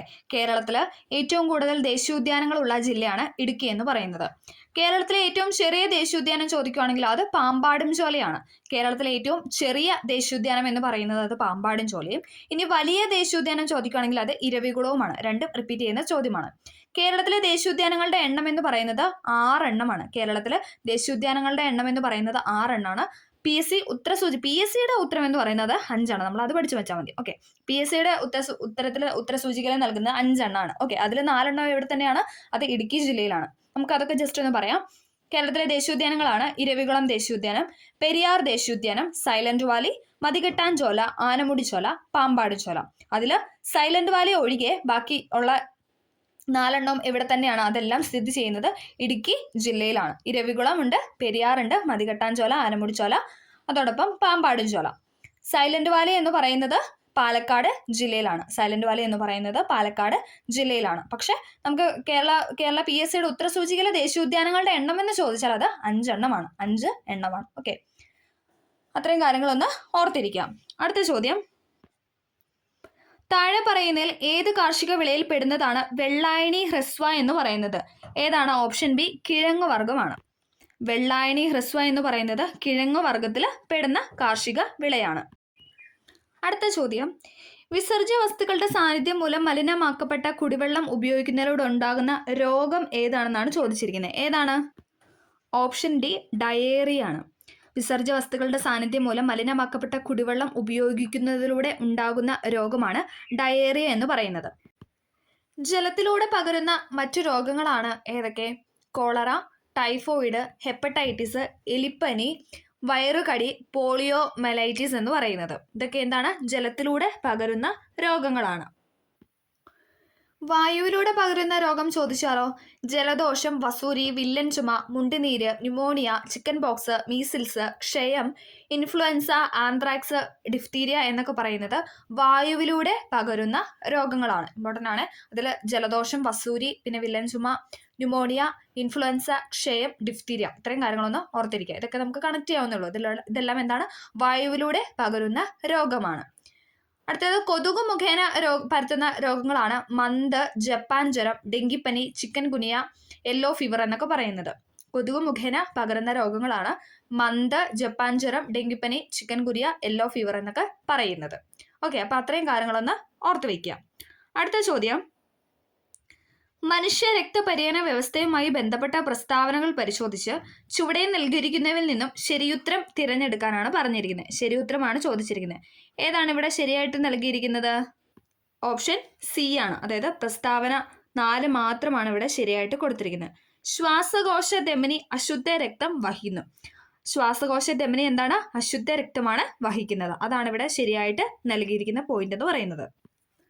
ഹൃദയത്തിൽ നിന്ന് രക്തത്തെ സംവഹിക്കുന്നതാണ് ധമനി അഥവാ ആർട്ടറി എന്ന് പറയുന്നത്. ഹൃദയത്തിൽ നിന്ന് രക്തത്തെ സംവഹിക്കുന്നത് ആരാണെന്ന് വെച്ചാൽ അത് ധമനികളാണ്. കനം കൂടിയതും ഇലാസ്തികതയുള്ളതുമായ ഭിത്തികൾ കാണപ്പെടുന്നത് ധമനിയിലാണ്. കനം കൂടിയതും ഇലാസ്തികതയുള്ളതുമായ ഭിത്തിയാണ് എവിടെ? ധമനിയിൽ കാണപ്പെടുന്നത്. ഉയർന്ന വേഗത്തിലും മർദ്ദത്തിലുമാണ് രക്തം ഒഴുകുന്നത്. ആർട്ടറി നമ്മുടെ എന്താണ്? ധമനി അല്ലെങ്കിൽ ആർട്ടറിയിലൂടെയാണ് ഉയർന്ന വേഗത്തിലും മർദ്ദത്തിലും രക്തം ഒഴുകുന്നത്. അശുദ്ധ രക്തം വഹിക്കുന്ന ഒരേ ഒരു ധമനിയാണ് ഏതെന്ന് പറയുന്നത്? ശ്വാസകോശ ധമനി എന്ന് പറയുന്നത്. നമ്മുടെ ചോദ്യം അതാണ് അല്ലെ. അശുദ്ധ രക്തം വഹിക്കുന്ന ഒരേ ഒരു ധമനിയാണ് ശ്വാസകോശ ധമനി എന്ന് പറയുന്നത്. ഹൃദയപേശികളിൽ രക്തം എത്തിക്കുന്ന ധമനി ചോദിക്കുകയാണെങ്കിൽ അത് കൊറോണറി ധമനിയാണ്. ഹൃദയപേശികളിൽ രക്തം എത്തിക്കുന്ന ധമനിയാണെങ്കിൽ അത് കൊറോണറി ധമനിയാണ്. മനുഷ്യ ശരീരത്തിലെ ഏറ്റവും വലിയ രക്തക്കുഴലാണ് മഹാധമനി അഥവാ അയോർട്ട എന്ന് പറയുന്നത്. മനുഷ്യ ശരീരത്തിലെ ഏറ്റവും വലിയ രക്തക്കുഴല് ചോദിക്കുകയാണെങ്കിൽ അത് മഹാധമനി അഥവാ അയോർട്ടയാണ്. ഒന്നും കൂടെ പറയാം. ഹൃദയത്തിൽ നിന്ന് രക്തത്തെ സംവഹിക്കുന്നത് ധമനി അല്ലെങ്കിൽ ആർട്ടറിയാണ്. ഉയർന്ന വേഗത്തിലും മർദ്ദത്തിലും രക്തം ഒഴുകുന്ന ധമനിയിലൂടെയാണ്. അശുദ്ധ രക്തം വഹിക്കുന്ന ഒരേ ഒരു ധമനിയാണ് ശ്വാസകോശ ധമനി അഥവാ പൾമണറി ധമനി എന്ന് പറയുന്നത്. ഹൃദയപേശികളിൽ രക്തം എത്തിക്കുന്ന ധമനി ചോദിക്കുകയാണെങ്കിൽ അത് കൊറോണറി ധമനിയും. മനുഷ്യ ശരീരത്തിലെ ഏറ്റവും വലിയ രക്തക്കുഴൽ ചോദിക്കുകയാണെങ്കിൽ അത് മഹാധമനിയുമാണ്. ഇനി നമുക്ക് സിരയുടെ കാര്യം കൂടെ ഒന്ന് പറഞ്ഞു വയ്ക്കാം. സിര രക്തത്തെ ഹൃദയത്തിലേക്ക് എത്തിക്കുന്ന കുഴലാണ് ഏതെന്ന് പറയുന്നത്? സിര എന്ന് പറയുന്നത്. രക്തത്തെ ഹൃദയത്തിലേക്ക് എത്തിക്കുന്ന കുഴലുകളാണ് സിര എന്ന് പറയുന്നത്. അശുദ്ധ രക്തം വഹിക്കുന്നു. സിരയും എന്താണ്? അശുദ്ധ രക്തം വഹിക്കുന്നു. പക്ഷെ ഒരു കാര്യമുണ്ട്, അശുദ്ധ രക്തം വഹിക്കുന്ന ഒരേ ഒരു ധമനി ചോദിക്കുകയാണെങ്കിൽ അത് ശ്വാസകോശ ധമനിയാണ്. ധമനി എന്ന് പറയുന്നത് ശ്വാസകോശ ധമനിയും. ഇനി അല്ലാതെ നോർമലായിട്ട് അശുദ്ധ രക്തം വഹിക്കുന്ന ആരാണെന്ന് വെച്ചാൽ അത് സിരയുമാണ്. ഉള്ളില് വാൽവുകൾ കാണപ്പെടുന്നു. സിരകളുടെ ഉള്ളിൽ എന്താണ്? കുറെ വാൽവുകൾ കാണപ്പെടുന്നുണ്ട്. കുറഞ്ഞ വേഗത്തിലും മർദ്ദത്തിലുമാണ് രക്തം ഒഴുകുന്നത്. സിരയിലൂടെ എന്താണ്? കുറഞ്ഞ വേഗത്തിലും മർദ്ദത്തിലുമാണ്. അതേസമയം ആർട്ടറി അല്ലെങ്കിൽ ധമനി ആണെങ്കിൽ ഉയർന്ന വേഗത്തിലും സ്പീഡിൽ നല്ല സ്പീഡിലാണ് ഫ്ലോ ചെയ്യുന്നത്, ബ്ലഡ് ഫ്ലോ ചെയ്യുന്നത്. നമ്മുടെ ആർട്ടറിയൊക്കെ മുറിഞ്ഞാൽ എന്താണ് ഒരുപാട് രക്തം നമ്മുടെ ശരീരത്തിൽ നിന്ന് പുറത്തു പോകും. സിര മുറിഞ്ഞാൽ അത്രയും പ്രശ്നമില്ല. ഓക്കെ, അപ്പൊ അതൊന്ന് അങ്ങനെ ഒന്ന് കണക്ട് ചെയ്ത് വെക്കാം. മനുഷ്യ ശരീരത്തിലെ ഏറ്റവും വലിയ സിര ചോദിക്കുകയാണെങ്കിൽ അത് അധോമഹാസിരയാണ്. മനുഷ്യ ശരീരത്തിലെ ഏറ്റവും വലിയ രക്തക്കുഴൽ ചോദിക്കുകയാണെങ്കിൽ അത് മഹാധമനിയും, മനുഷ്യ ശരീരത്തിലെ ഏറ്റവും വലിയ സിര ചോദിക്കുകയാണെങ്കിൽ അത് അധോമഹാസിരയുമാണ്. അധോമഹാസിര. ശുദ്ധരക്തം വഹിക്കുന്ന ഒരേ ഒരു സിര, അതാണ് ശ്വാസകോശ സിര എന്ന് പറയുന്നത്. നമുക്കത് പഠിക്കാൻ ഒരു കണക്ഷൻ കൊടുക്കാം. അശുദ്ധരക്തം വഹിക്കുന്ന ഒരേ ഒരു ധമനിയാണ് ശ്വാസകോശ ധമനി. അശുദ്ധരക്തം വഹിക്കുന്ന ഒരേ ഒരു ധമനിയാണ് ശ്വാസകോശ ധമനി.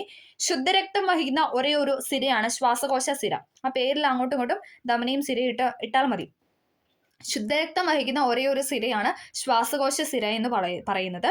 അശുദ്ധരക്തം വഹിക്കുന്ന ഒരേ ഒരു ധമനിയാണ് ശ്വാസകോശ ധമനി എന്ന് പറയുന്നത്. ഓക്കെ, ഇത്രയും കാര്യങ്ങളാണ് നമുക്ക് ഈ ഒരു ചോദ്യവുമായി ബന്ധപ്പെട്ട് പറയാനുള്ളത്. അടുത്തത്, കേംബ്രിഡ്ജ് യൂണിവേഴ്സിറ്റിയിലെ ഗവേഷകർ കൃത്രിമ രീതിയിൽ സൃഷ്ടിച്ചെടുത്ത ബാക്ടീരിയ ഏതാണെന്നാണ് ചോദിക്കുന്നത്. ഏതാണ്? ഓപ്ഷൻ ഡി ആണ്, ഈക്കോളി ബാക്ടീരിയ ആണ്. E. coli bacteria. കേംബ്രിഡ്ജ് യൂണിവേഴ്സിറ്റിയിലെ ഗവേഷകർ കൃത്രിമ രീതിയിൽ സൃഷ്ടിച്ചെടുത്ത ബാക്ടീരിയ ആണ് ഈക്കോളി ബാക്ടീരിയ. അത് കറണ്ട് അഫെയറിൽ നിന്നുള്ള ചോദ്യമാണ്. അടുത്തത്, കമ്പ്യൂട്ടറുകളെ ചിന്തകൾ കൊണ്ട് നിയന്ത്രിക്കുന്നതിനായി മനുഷ്യ മസ്തിഷ്കത്തിൽ വയർലെസ് ചിപ്പ് സ്ഥാപിച്ചു പരീക്ഷണം നടത്തുന്ന ഇലോൺ മസ്കിന്റെ കമ്പനിയുടെ പേരാണ് ചോദിച്ചിരിക്കുന്നത്. ഏതാണ്? ഓപ്ഷൻ ഡി, ന്യൂറാലിങ്ക് കോർപ്പറേഷൻ ആണ്. കമ്പ്യൂട്ടറുകളെ ചിന്തകൾ കൊണ്ട് നിയന്ത്രിക്കുന്നതിനായി മനുഷ്യ മസ്തിഷ്കത്തിൽ വയർലെസ് ചിപ്പ് സ്ഥാപിച്ചു പരീക്ഷണം നടത്തുന്ന ഇലോൺ മസ്കിന്റെ കമ്പനിയാണ് ന്യൂറോലിങ്ക് കോർപ്പറേഷൻ എന്ന് പറയുന്നത്. അടുത്തത്, ആറ്റത്തിലെ ഏത് കണത്തിന്റെ സാന്നിധ്യമാണ് ജെ തോംസൺ കണ്ടെത്തിയത്? ആറ്റത്തിന്റെ ഏതു കണത്തിന്റെ സാന്നിധ്യമാണ് ജെ തോംസൺ കണ്ടെത്തിയത്? ഏതാണ്? ഓപ്ഷൻ ബി, ഇലക്ട്രോണിന്റെ ആണ്.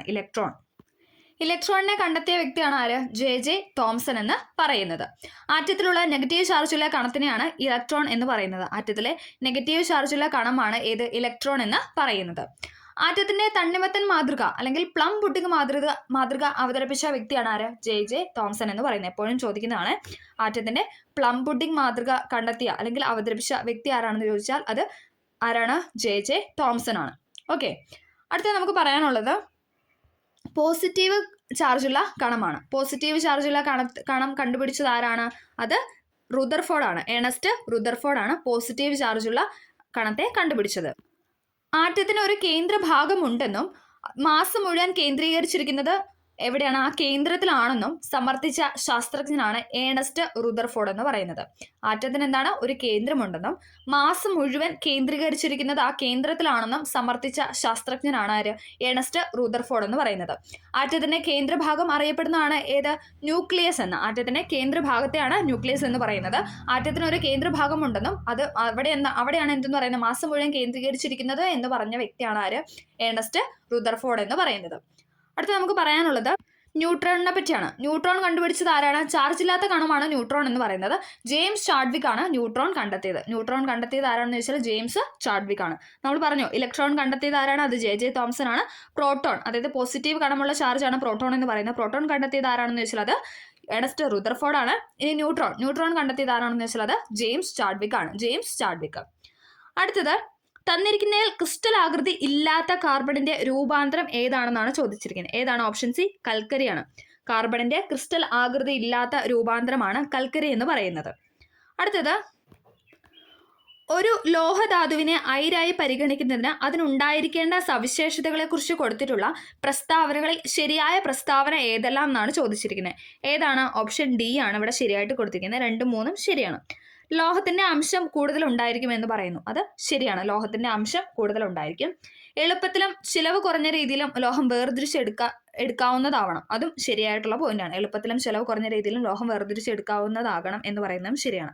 ഒരു ലോഹധാതുവിനെ അയിരായി പരിഗണിക്കുന്നതിന് അതിനുണ്ടായിരിക്കേണ്ട സവിശേഷതയിൽ ശരിയായ പ്രസ്താവനയാണ് പറയുന്നത്. ലോഹത്തിന്റെ അംശം കൂടുതൽ ഉണ്ടായിരിക്കണം അതിനകത്ത്. അതോടൊപ്പം എന്താണ്? എളുപ്പത്തിലും ചിലവ് കുറഞ്ഞ രീതിയിലും ലോഹം എടുക്കാവുന്നതുമാകണം എന്ന് പറയുന്നു. അത് രണ്ടും ശരിയാണ്. ഇവിടെ ആദ്യത്തെ സ്റ്റേറ്റ്മെന്റ് ആയിട്ട് തന്നിരിക്കുന്ന എല്ലാ ധാതുക്കളും അയിരുകളാണെന്നാണ് പറഞ്ഞിരിക്കുന്നത്. തെറ്റാണല്ലേ? എല്ലാ അയിരുകളാണ് എന്തെന്ന് പറയുന്നത്? ധാതുക്കളാണ്. എല്ലാ അയിരുകളും ധാതുക്കളാണ്. എല്ലാ ധാതുക്കളും അയിരുകളല്ല. ഇവിടെ അയിരുകളാണെന്നാണ് തന്നിരിക്കുന്നത്. തെറ്റാണ്. എല്ലാ ധാതുക്കളും അയിരുകളല്ല. പക്ഷെ എല്ലാ അയിരുകളും എന്താണ്? അത് എല്ലാ ധാതുക്കളാണ്. ഓക്കെ, അടുത്തത്, ജനറേറ്ററിൽ നടക്കുന്ന ഊർജ്ജ പരിവർത്തനം ഏതാണ്? എല്ലാവർക്കും അറിയാം അല്ലെ? ഓപ്ഷൻ എ ആണ്. യാന്ത്രികോർജ്ജം എന്താണ്? വൈദ്യുതോർജ്ജമാകുന്നു. ജനറേറ്ററിൽ നടക്കുന്ന ഊർജ്ജ പരിവർത്തനമാണ് യാന്ത്രികോർജ്ജം വൈദ്യുതോർജ്ജമാകുന്നു എന്ന് പറയുന്നത്. അടുത്ത നമുക്ക് 1-2 ഊർജ്ജ മാറ്റങ്ങളോട് നമുക്ക് ജസ്റ്റ് ഒന്ന് പരിചയപ്പെടാം. ബൾബ് പ്രകാശിക്കുന്നു. അവിടെ നടക്കുന്ന ഊർജ്ജമാറ്റം എന്താണ്? വൈദ്യുതോർജ്ജം പ്രകാശോർജ്ജവും താപോർജ്ജവുമായിട്ട് മാറുന്നു. ബൾബ് പ്രകാശിക്കുമ്പോൾ നമുക്കറിയാം നമുക്ക് വൈദ്യുതോർജ്ജം കിട്ടുന്നുണ്ട്. വൈദ്യുതോർജ്ജത്തിലൂടെ എന്താണ് നമുക്ക് പ്രകാശോർജ്ജം താപോർജ്ജം ലഭിക്കുന്നു അല്ലെ. ബൾബ് പ്രകാശിക്കുമ്പോൾ വൈദ്യുതോർജ്ജത്തിലൂടെ പ്രകാശോർജ്ജം താപോർജ്ജം ലഭിക്കുന്നു. അടുത്തത് തീപ്പെട്ടിക്കൊള്ളി കത്തുന്നു. തീപ്പെട്ടിക്കൊള്ളി കത്തുമ്പോൾ എന്താണ് രാസോർജ്ജമാണ് അവിടെ ഉണ്ടാവുന്നത് അല്ലെ. രാസോർജ്ജം എന്താണ് പ്രകാശോർജ്ജം താപോർജ്ജമായിട്ട് മാറുന്നു.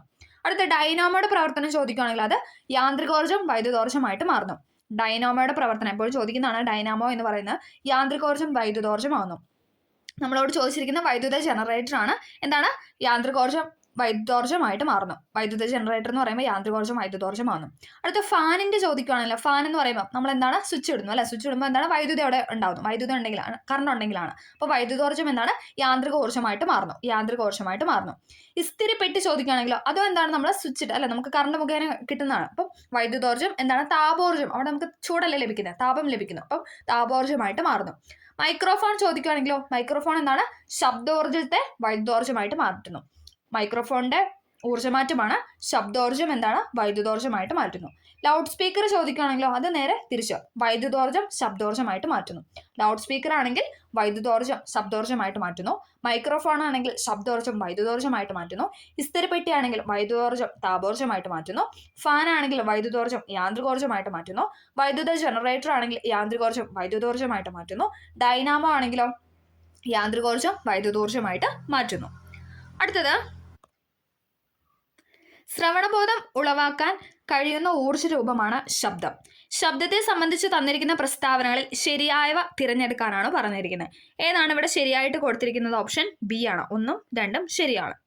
വസ്തുക്കളുടെ കമ്പനം മൂലമാണ് ശബ്ദം ഉണ്ടാകുന്നത്. ശരിയാണ് അല്ലെ. വസ്തുക്കളുടെ കമ്പനം മൂലമാണ് ശബ്ദം ഉണ്ടാകുന്നത്. ശബ്ദത്തിന് സഞ്ചരിക്കാൻ മാധ്യമം ആവശ്യമാണ്. ഇമ്പോർട്ടൻ്റ് ആണ്. ശബ്ദത്തിന് സഞ്ചരിക്കാൻ എന്താണ് മാധ്യമം ആവശ്യമാണ്. മീഡിയം ആവശ്യമാണ്. ശബ്ദത്തിന് സഞ്ചരിക്കാനായിട്ട് മീഡിയം ആവശ്യമാണ്. മനുഷ്യരുടെ ശ്രവണ പരിധി എന്ന് പറയുന്നത് 20 ഹെർട്സ് മുതൽ 2000 ഹെർട്സ് വരെയാണെന്നാണ് ഇവിടെ നൽകിയിരിക്കുന്നത്. അത് തെറ്റാണ്. 20 ഹെർട്സ് മുതൽ 20000 ഹെർട്സ് അല്ലെങ്കിൽ 20 ഹെർട്സ് മുതൽ 20 കിലോ ഹെർട്സ് വരെയാണ് മനുഷ്യന്റെ ശ്രവണ പരിധി എന്ന് പറയുന്നത്. 20 ഹെർട്സ് മുതൽ 20000 ഹെർട്സ് വരെയാണ് മനുഷ്യന്റെ ശ്രവണ പരിധി എന്ന് പറയുന്നത്. വസ്തുക്കളുടെ കമ്പനം മൂലമാണ് ശബ്ദം ഉണ്ടാകുന്നത്. ശബ്ദത്തിന് സഞ്ചരിക്കാൻ മാധ്യമം അല്ലെങ്കിൽ മീഡിയം ആവശ്യമാണ്. മനുഷ്യന്റെ ശ്രവണ പരിധിയിലും ഉയർന്ന ശബ്ദമാണ് 20 ഹെർട്സിൽ കൂടുതൽ എന്ന് പറയുന്നത്. നമ്മൾ പറഞ്ഞു 20 ഹെർട്സ് മുതൽ 20000 ഹെർട്സ് അല്ലെങ്കിൽ 20 കിലോ ഹെർട്സ് വരെയാണ് മനുഷ്യന്റെ ശ്രവണ പരിധി എന്ന് പറഞ്ഞു. അതിൽ 20 കിലോ ഹെർട്സ് മുകളിലേക്കാണെങ്കിൽ എന്താണ് നമ്മൾ അൾട്രാസോണിക് സൗണ്ട് എന്നാണ് പറയുന്നത്. 20 കിലോ ഹെർട്സ് അല്ലെങ്കിൽ 20000 ഹെർട്സിൽ കൂടുതലുള്ള സൗണ്ടിനാണ് നമ്മൾ അൾട്രാസോണിക് സൗണ്ട് എന്ന് പറയുന്നത്. ഇനി 20 ഹെർട്സിൽ താഴെയാണെങ്കിലോ 20 ഹെർട്സിൽ താഴെയാണെങ്കിൽ അത് ഇൻഫ്രാസോണിക് സൗണ്ട് എന്നാണ് പറയുന്നത്. ഇൻഫ്രാസോണിക് സൗണ്ട് 20 ഹെർട്സിൽ താഴെയാണെങ്കിൽ ഇൻഫ്രാസോണിക് സൗണ്ട് എന്നും 20 കിലോ ഹെർട്സ് അല്ലെങ്കിൽ 20000 ഹെർട്സിന് മുകളിലേക്കാണെങ്കിൽ അതിന് അൾട്രാസോണിക് സൗണ്ടും എന്നാണ് പറയുന്നത്. അൾട്രാസോണിക് ശബ്ദം ഉപയോഗിച്ച് ഇരപിടിക്കുന്ന ജീവിയാണ് വവ്വാൽ എന്ന് പറയുന്നത്. ഇമ്പോർട്ടൻ്റ് ആണ്. അൾട്രാസോണിക് സൗണ്ട് എന്ന് പറഞ്ഞാൽ എത്രയാണ്? 20 കിലോ ഹെർട്സിൽ അല്ലെങ്കിൽ 20000 ഹെർട്സിൽ കൂടുതലുള്ള സൗണ്ടിനെയാണ് നമ്മൾ അൾട്രാസോണിക് സൗണ്ട് എന്ന് പറയുന്നത്. അൾട്രാസോണിക് സൗണ്ട് ഉപയോഗിച്ച് ഇരപിടിക്കുന്ന ജീവിയാണ് വവ്വാൽ എന്ന് പറയുന്നത്. ചെവിക്ക് വേദന ഉണ്ടാക്കുന്ന ശബ്ദമാണ് ഇത് 120 ഡെസിബിളിൽ കൂടുതലുള്ളത്. അതായത് ഏകദേശം ഉച്ചതയിൽ 120 കൂടുതൽ ഉച്ചത വരുവാണെങ്കിൽ അല്ലെങ്കിൽ ഡെസിബിൾ 120 കൂടുതൽ ഡെസിബിൾ വരുവാണെങ്കിൽ എന്താണ് നമ്മുടെ ചെവിക്ക് വേദന ഉണ്ടാക്കുന്ന ശബ്ദമാണ്. ചെവിക്ക് വേദന ഉണ്ടാക്കുന്ന ശബ്ദമാണ് 120 ഡെസിബിളിൽ കൂടുതൽ എന്ന് പറയുന്നത്. ഓക്കെ, അത്രയും കാര്യങ്ങളൊന്ന് ഇതുമായിട്ട് ബന്ധപ്പെട്ട് ഓർത്തു വയ്ക്കുക. അടുത്ത ചോദ്യം, കേരള ഗവൺമെന്റിന്റെ ഡ്രൈവിംഗ് ലൈസൻസ് സേവനങ്ങൾക്ക് വേണ്ടിയുള്ള സോഫ്റ്റ്വെയർ ഏതാണ്? ഓപ്ഷൻ ബി ആണ് സാരഥി. നമുക്ക് പേരിൽ നിന്ന് കണക്ട് ചെയ്യാം അല്ലേ. കേരള ഗവൺമെന്റിന്റെ ഡ്രൈവിംഗ് ലൈസൻസ് സേവനങ്ങൾക്ക് വേണ്ടിയുള്ള സോഫ്റ്റ്വെയർ ആണ് സാരഥി എന്ന് പറയുന്നത്.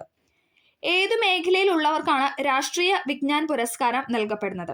ഏത് മേഖലയിലുള്ളവർക്കാണ് രാഷ്ട്രീയ വിജ്ഞാൻ പുരസ്കാരം നൽകപ്പെടുന്നതെന്ന് ചോദിച്ചാൽ ഏതാണ്? ഓപ്ഷൻ ബി ആണ് ശാസ്ത്രജ്ഞന്മാർക്കാണ് രാഷ്ട്രീയ വിജ്ഞാൻ പുരസ്കാരം നൽകുന്നത്. അടുത്തത്, കേരള സാമൂഹിക സുരക്ഷാ മിഷൻ കോർപ്പറേഷനുകളിലും മുനിസിപ്പാലിറ്റികളിലും താമസിക്കുന്ന 65 വയസ്സിന് മുകളിൽ പ്രായമുള്ള വയോജനങ്ങൾക്ക് നൽകുന്ന ആരോഗ്യ സാമൂഹിക പരിരക്ഷയുടെ പേരാണ് ചോദിച്ചിരിക്കുന്നത്. എപ്പോഴും ചോദിക്കുന്നതാണ്. ഏതാണ്? ഓപ്ഷൻ ബി ആണ് വയോമിത്രമാണ്. കേരള സാമൂഹ്യ സുരക്ഷാ മിഷൻ കോർപ്പറേഷനുകളിലും മുനിസിപ്പാലിറ്റികളിലും താമസിക്കുന്ന 65 വയസ്സിന് മുകളിൽ പ്രായമുള്ള വയോജനങ്ങൾക്ക് നൽകുന്ന ആരോഗ്യ സാമൂഹിക പരിരക്ഷയാണ് വയോമിത്രം എന്ന് പറയുന്നത്. അടുത്തത്, താഴെ പറയുന്നതിൽ വൈറസ് മൂലം ഉണ്ടാകുന്ന രോഗബാധ ഏതാണ്? വൈറസ് മൂലം ഉണ്ടാകുന്ന രോഗബാധയാണ് ചോദിച്ചിരിക്കുന്നത്. ഏതാണ്? ഓപ്ഷൻ ഡി ആണ് ചിക്കൻ ബോക്സ് ആണ്. ചിക്കൻ ബോക്സ് എന്ന് പറയുന്നത് വൈറസ് രോഗം മൂലം ഉണ്ടാകുന്ന രോഗമാണ്. അടുത്തത് ജീവകം B12 അപര്യാപ്തത മൂലമുണ്ടാകുന്ന രോഗം ഏതാണ്? ജീവകം B12 അപര്യാപ്തത മൂലമുണ്ടാകുന്ന രോഗമാണ് ഏത്? ഓപ്ഷൻ സി പെർനീഷ്യസ് അനീമിയ എന്ന് പറയുന്നത്. പെർനീഷ്യസ് അനീമിയ എന്ന് പറയുന്നത് B12 അപര്യാപ്തത മൂലമുണ്ടാകുന്ന രോഗമാണ്. സ്കർവി ആണെങ്കിലോ അത് വിറ്റാമിൻ സി ആണ്. സ്കർവി എന്ന് പറയുന്ന വിറ്റാമിൻ സി ആണ്, നമ്മൾ പറഞ്ഞതാണ്. ഇനി വന്ധ്യത എന്ന് പറയുന്നത് വിറ്റാമിൻ ഇ ആണ്. നിശാന്തത എന്ന് പറയുന്നത് വിറ്റാമിൻ എ ആണ്. ഓക്കെ, വൈറ്റമിൻ ഇയുടെ കുറവ് മൂലം വന്ധ്യത, വൈറ്റമിൻ എയുടെ കുറവ് മൂലം നിശാന്തത, വൈറ്റമിൻ സിയുടെ കുറവ് മൂലം സ്കർവി, B12 അപര്യാപ്തത രോഗമാണ് പെർനീഷ്യസ് അനീമിയ എന്ന് പറയുന്നത്. അടുത്തത് പ്രഥമ ശുശ്രൂഷയുടെ ലക്ഷ്യങ്ങൾ എന്തെല്ലാം എന്നാണ് ചോദിച്ചിരിക്കുന്നത്. ഏതാണ്? ഓപ്ഷൻ ഡി ആണ് അല്ലെ, മുകളിൽ പറഞ്ഞ എല്ലാം ഉണ്ട്. അതായത് വേദന കുറയ്ക്കുക, ഗുരുതരാവസ്ഥ ഒഴിവാക്കുക, ജീവൻ രക്ഷിക്കുക. പ്രഥമ ശുശ്രൂഷയുടെ ലക്ഷ്യങ്ങളാണ് വേദന കുറയ്ക്കുക, ജീവൻ രക്ഷിക്കുക, ഗുരുതരാവസ്ഥ ഒഴിവാക്കുക എന്ന് പറയുന്നത്. അടുത്തത് ജീവിതശൈലി രോഗങ്ങൾ ഉണ്ടാകാനുള്ള പ്രധാന കാരണം താഴെ പറയുന്നതിൽ ഏതാണ്? ഓപ്ഷൻ സി ആണ്, അനാരോഗ്യമായ ഭക്ഷണശീലം. നമുക്ക് അത് കണക്ട് ചെയ്യാവുന്നേ ഉള്ളൂ. ജീവിതശൈലി രോഗങ്ങൾ ഉണ്ടാക്കാനുള്ള പ്രധാന കാരണം ഏതാണെന്ന് ചോദിച്ചുള്ളത് അനാരോഗ്യമായ ഭക്ഷണശീലമാണ്. അടുത്തത് മാംസത്തിന്റെ കുറവ് മൂലം ഉണ്ടാകുന്ന രോഗം ഏതാണ്? മാംസത്തിന്റെ കുറവ് മൂലം ഉണ്ടാകുന്ന രോഗമാണ് ക്വാഷിയോർക്കർ എന്ന് പറയുന്നത്.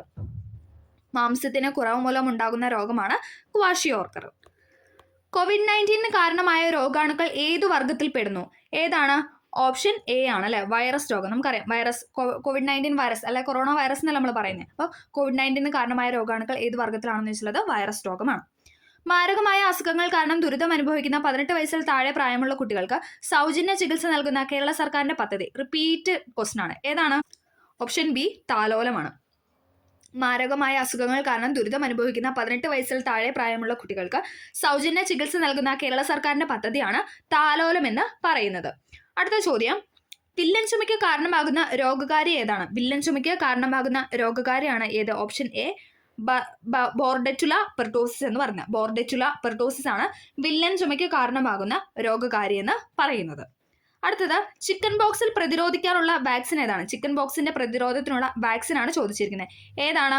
ഓപ്ഷൻ സി ആണ്, വേരിസെല്ല വാക്സിൻ ആണ്. വേരിസെല്ല വാക്സിൻ ആണ് ചിക്കൻ ബോക്സിന്റെ പ്രതിരോധത്തിനുള്ള വാക്സിൻ എന്ന് പറയുന്നത്. ചിക്കൻ ബോക്സിന്റെ പ്രതിരോധത്തിനുള്ള വാക്സിൻ ആണ് വേരിസെല്ല വാക്സിൻ എന്ന് പറയുന്നത്. ആന്റിബയോട്ടിക്കിന്റെ അമിത വിനിയോഗം തടയുന്നതിനായി കേരള സംസ്ഥാനം ആരംഭിച്ച പുതിയ പദ്ധതിയുടെ പേരാണ് ഏത്? ഓപ്ഷൻ ബി ഓപ്പറേഷൻ അമൃത എന്ന് പറയുന്നത്. ഇമ്പോർട്ടൻ്റ് ആണ്, കറണ്ട് അഫെയറുമാണ്. ആന്റിബയോട്ടിക്കിന്റെ അമിത വിനിയോഗം തടയുന്നതിന് വേണ്ടിയിട്ട് കേരള സംസ്ഥാനം ആരംഭിച്ച പുതിയ പദ്ധതിയാണ് ഓപ്പറേഷൻ അമൃത എന്ന് പറയുന്നത്. 2023 ഇന്ത്യയിൽ ഏറ്റവും കൂടുതൽ മരണം ഉണ്ടാക്കിയ ജീവിതശൈലി രോഗമാണ് ഏത്? ഓപ്ഷൻ എ ഹൃദ്രോഗം എന്ന് പറയുന്നത്. 2023 ഇന്ത്യയിൽ ഏറ്റവും കൂടുതൽ മരണം ഉണ്ടാക്കിയ ജീവിതശൈലി രോഗം, നമ്മൾ പറഞ്ഞു ഭക്ഷണത്തിന് മുഖേന ഉണ്ടാകുന്ന അല്ലെ, നമ്മുടെ ഇന്നത്തെ കാലഘട്ടത്തിലുള്ള ആ ഒരു ഭക്ഷണത്തിന്റെ രീതി അല്ലെങ്കിൽ ഭക്ഷണ ക്രമീകരണം, നമ്മൾ കഴിക്കുന്ന ആ ഒരു രീതി വെച്ചിട്ട് നമുക്കുണ്ടാകുന്ന രോഗമാണ് ജീവിതശൈലി രോഗം എന്ന് പറയുന്നത്. അതിൽ 2023 ഏറ്റവും കൂടുതൽ മരണം റിപ്പോർട്ട് ചെയ്ത ഹൃദ്രോഗം മൂലമാണ്. അടുത്തത് കേരള സംസ്ഥാന ആരോഗ്യ ഏജൻസി 2023-24 ശ്രവണ വൈകല്യം ബാധിച്ച 5 വയസ്സിൽ താഴെയുള്ള കുട്ടികൾക്ക് കോക്ലിയർ ഇംപ്ലാന്റേഷൻ ശസ്ത്രക്രിയ സൗജന്യമായി നൽകുന്ന സംരംഭം ഏതാണെന്നാണ് ചോദിച്ചിരിക്കുന്നത്. ഏതാണ്? ഓപ്ഷൻ സി ശ്രുതി തരംഗമാണ്. ഇമ്പോർട്ടൻ്റ് ആണ്. കേരള സംസ്ഥാന ആരോഗ്യ ഏജൻസി 2023-24 ശ്രവണ വൈകല്യം ബാധിച്ച 5 വയസ്സിൽ താഴെയുള്ള കുട്ടികൾക്ക് കോക്ലിയർ ഇംപ്ലാന്റേഷൻ ശസ്ത്രക്രിയ സൗജന്യമായി നൽകുന്ന സംരംഭമാണ് ശ്രുതി തരംഗം എന്ന് പറയുന്നത്. കേരള സർക്കാരിന്റെ ദിശ ഹെൽപ്പ് ലൈൻ നമ്പർ എത്രയാണ്? കേരള സർക്കാരിന്റെ ദിശ ഹെൽപ്പ് ലൈൻ നമ്പർ എന്ന് പറയുന്നത് ഓപ്ഷൻ ഡി 1056 ആണ്. 1056 എന്ന് പറയുന്നതാണ് കേരള സർക്കാരിന്റെ ദിശ ഹെൽപ്പ് ലൈൻ നമ്പർ എന്ന് പറയുന്നത്. അങ്ങനെ നമ്മൾ ആ ഒരു ചോദ്യപേപ്പറും കംപ്ലീറ്റ് ചെയ്തിട്ടുണ്ട് അല്ലേ. നമ്മൾ ഫുള്ള്, അതായത് 80 ചോദ്യങ്ങളും നമ്മൾ അതിനോടൊപ്പം മാക്സിമം ചോദിച്ചിരിക്കുന്ന റിലേറ്റഡ് ഫാക്റ്റ് നമ്മൾ പറയാനായിട്ട് ശ്രമിച്ചിട്ടുണ്ട്. വീഡിയോ എല്ലാവർക്കും ഹെൽപ്ഫുൾ ആയെന്ന് വിചാരിക്കുന്നു. ഹെൽപ്ഫുൾ ആയെങ്കിൽ ലൈക്ക് ചെയ്ത് സപ്പോർട്ട് ചെയ്യുക. അതോടൊപ്പം നിങ്ങൾക്ക് എന്ത് ഡൗട്ട് ഉണ്ടെങ്കിലും കമൻ്റ് ആയിട്ട് രേഖപ്പെടുത്താവുന്നതാണ്. അപ്പം ഇഷ്ടമാണെങ്കിൽ ലൈക്ക് ചെയ്ത് സപ്പോർട്ട് ചെയ്യുക. Okay, thank